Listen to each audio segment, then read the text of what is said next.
Hi dear friends, मैं विपुल यादव अपने YouTube channel target visible में आप लोग का हार्दिक स्वागत करता हूं।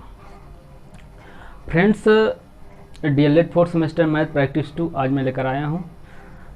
कैसे प्रश्न पूछे जाएंगे और कैसे पूछा गया है इस सेट में, मैं उसकी चर्चा करूंगा। चलिए वीडियो स्टार्ट करते हैं। वीडियो स्टार्ट करने से पहले यदि जो भी फ्रेंड्स मेरे यूट्यूब चैनल पर नया है प्लीज़ वो सब्सक्राइब करें, लाइक शेयर और कमेंट जरूर करें। चलिए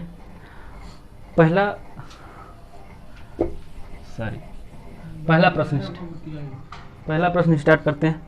कह रहा है कि -4/5 और 8/15 का भागफल ज्ञात करना है। -4/5 और 8/15 का भागफल ज्ञात करना है, मतलब -4/5 में -4/5 को डिवाइड करना है।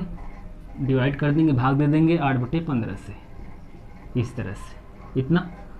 अब उसके बाद करना क्या है, -4/5 गुणा लगा देंगे, मतलब इस भाग को और आसानी करने के लिए इसका देखिए भाग का अपोजिट गुणा, अगर गुणा कर देंगे तो यह जो डिनोमिनेटर था वह ऊपर चला जाएगा न्यूमरेटर में, मतलब 15 ऊपर आ जाएगा और 8 नीचे। 5 3 15, 4 दूना 8, माइनस आगे से है -3 ऊपर 2/2, 3/2, ये आंसर आ गया। अगला है कि एक पासे को फेंकने पर प्रतिदर्श समष्टि में अभाज्य संख्या के अवयवों की संख्या बतानी है। अवयवों की संख्या बतानी है, मतलब कि पहले हमको जानना है कि सेकंड क्वेश्चन है, जानना है कि जो पासा होता है, पासे पर 1 से लेकर कितने तक, 1 से लेकर 6 तक के अंक होते हैं, 2 3 4 5। अब इसमें पूछ रहा है कि कौन कौन से अभाज्य संख्या हैं। हम जानते हैं कि अभाज्य संख्याएं वे संख्याएं होती हैं जो एक और स्वयं से कटती हैं और अन्य किसी से नहीं कटती हैं, उसे हम अभाज्य कहते हैं। इसमें देख लीजिए 2 है, 3 है, 5 है। 3 संख्याएं ऐसी हैं जो अभाज्य संख्या है, यही पूछा गया है। अभाज्य संख्याओं का जो होगा, अभाज्य संख्या की जो संख्या होगी वो कितनी होगी, 3 होगी। ठीक, उसके बाद अब थर्ड क्वेश्चन पर आते हैं। थर्ड क्वेश्चन देखिए क्या कहता है, पढ़िए। कह रहा है कि 0.0000 3 5 बार 0 और उसके बाद 8। फ्रेंड्स, आप लोग इस वीडियो को ज़्यादा से ज़्यादा शेयर करिए प्लीज़, आप लोगों से रिक्वेस्ट है कि ज़्यादा से ज़्यादा लोग को लाभ मिले। तीसरा प्रश्न,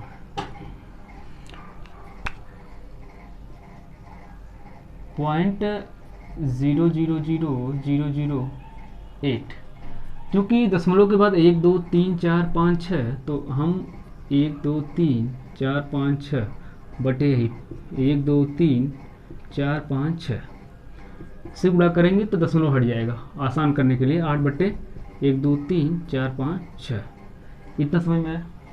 अब उसके बाद करेंगे क्या कि इसका हमको क्यूब रूट बताना है, क्यूब रूट का चिन्ह लगा देंगे। अब 2 को लिख सकते हैं 8 को लिख सकते हैं 2 का क्यूब बटे इसको लिख सकते हैं 10⁻6 लिख सकते हैं, आसान करने के लिए मैंने लिखा है। ये क्यूब रूट जो ही हटाएंगे, क्यूब रूट हटाने का मतलब है उसके पावर 1/3।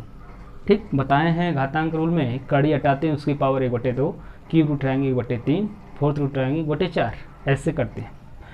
उसके बाद जब 2 के पावर 3 है, होल 1/3 पावर पूरे तक, इसके 10 के पावर 6 है गुणे 1/3, इसके भी 3 दूना 6 है, 10 का स्क्वायर आ जाएगा, ये 3 3 से कट जाएगा, ऊपर बचेगा कितना 2 बटे नीचे 100। जब भाग दे देंगे 0.02, ये मेरा आ गया घनमूल, ये आंसर आ गया, ये आया आंसर। चौथा प्रश्न है, sin 30/cos60 का मान होगा। sin 30/cos60 का, यह साइन और कॉस वाले फार्मूले से नहीं लगेगा। ये जो मान यदि आप लोग को याद रहेगा, साइन कास 30 का 45 का 60 का, तो आसानी से केवल मान रखेंगे, आंसर आएगा। बस केवल मान रखते ही आंसर। देखो साइन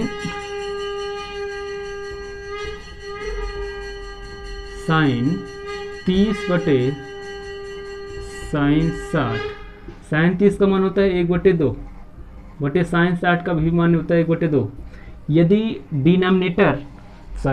यदि अंश भी बराबर है और हर भी बराबर है तो वो कटकर 1 देता है, मतलब उसका मान 1 आता है, तो यहाँ दोनों कट जाएंगे, बराबर कितना आएगा 1, ये मेरा आंसर होगा। अब अगला प्रश्न देखिए। अगला प्रश्न है 5x = y, पाँचवा प्रश्न है, बहुविकल्पी का लास्ट है। 5x = y और क्या दिया है 2x + y = 7, तो कह रहा है कि find the value of Y, Y का मान बताना है, वाई का मान बताना है। अब हम करेंगे क्या, चूँकि वाई का मान बताना है तो हम यहाँ पर x का मान रख देंगे, कहाँ से, यहाँ से। अगर यहाँ से x का मान बताएं तो यहाँ से x का मान बराबर, x बराबर क्या हो जाएगा, x बराबर वाई बटे 5, ये हो जाएगा। तो यहाँ से यहाँ पर x का मान रखेंगे, 2 गुणे x का मान कितना आया है, वाई बटे 5, वाई बटे 5 प्लस वाई है बराबर 7। इसका एलसीएम ले लीजिए, ये 2 एकम 2, 2y प्लस 5 एकम 5, 5y बटे 5 बराबर कितना आएगा, 7 बटे 1 कर सकते हैं।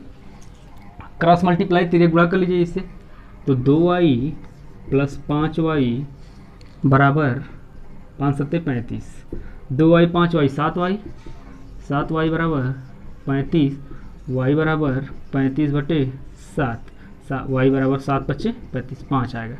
मतलब y का मान कितना आया, 5, y का मान 5 आया। सर इंक डालिए, इंक।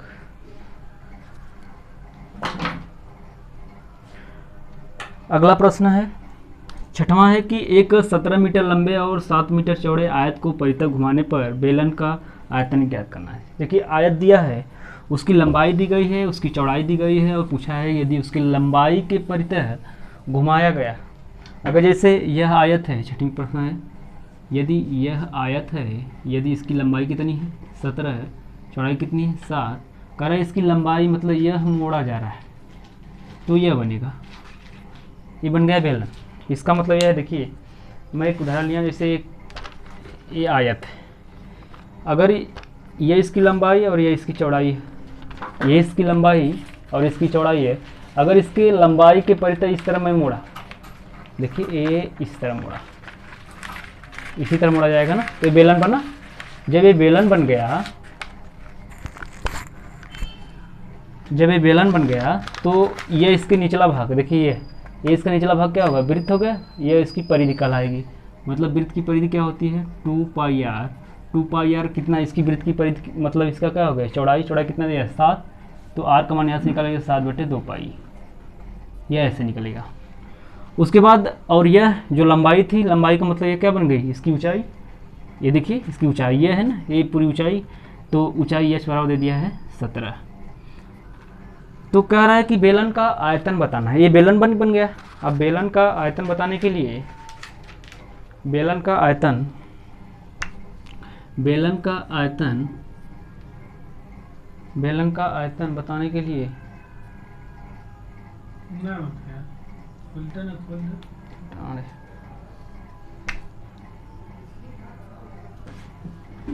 बेलन का आयतन बताने के लिए पाई आर स्क्वायर, देखिए बेलन का आयतन बराबर, इंक नहीं, बेलन का आयतन,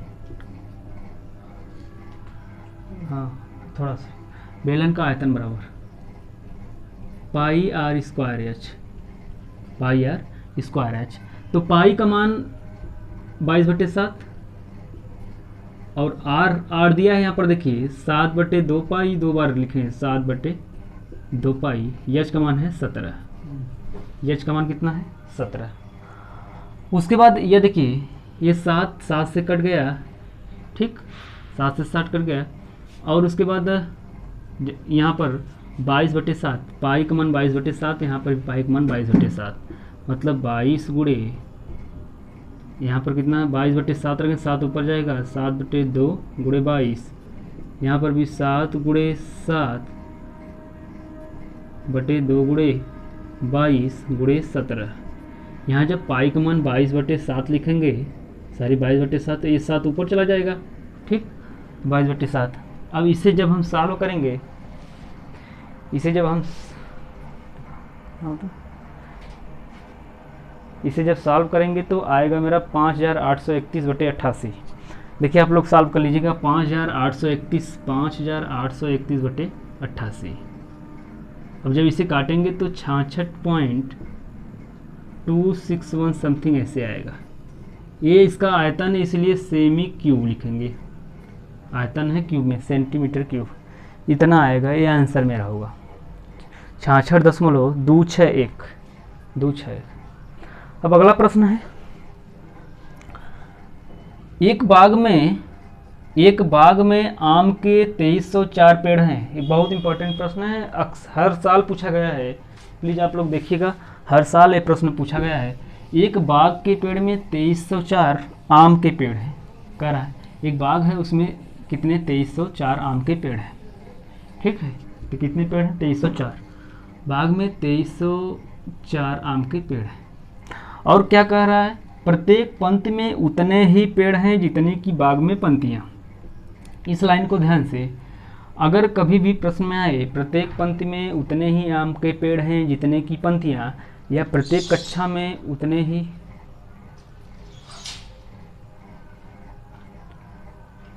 प्रत्येक कक्षा में बोध प्रत्येक कक्षा में उतने ही आम, प्रत्येक कक्षा में उतने ही बच्चे हैं जितने की बेंच हैं, जितने की बेंच हैं, तो हमको करना क्या है, हमको करना क्या है,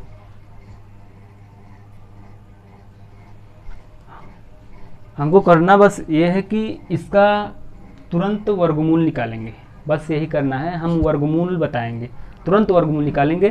तो 2304 का वर्गमूल निकालिए, 2 से, 2 एकम 2, 2 एकम 2, 2 25 10, 2 दूना 4, 1152, 2 एकम 2, सॉरी कोई गलती हुई, 2 एकम 2, 2 एकम 2, 2 25 10, सही, 2 25 10, 2 सत्ते 14, 2 छक्का 12, ये करने सबको आता है।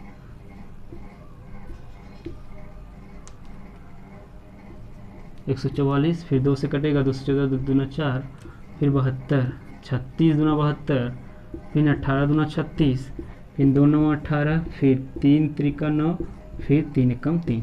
ये इसका वर्गमूल है। पेयर बनाइए 1 2 3 4, यह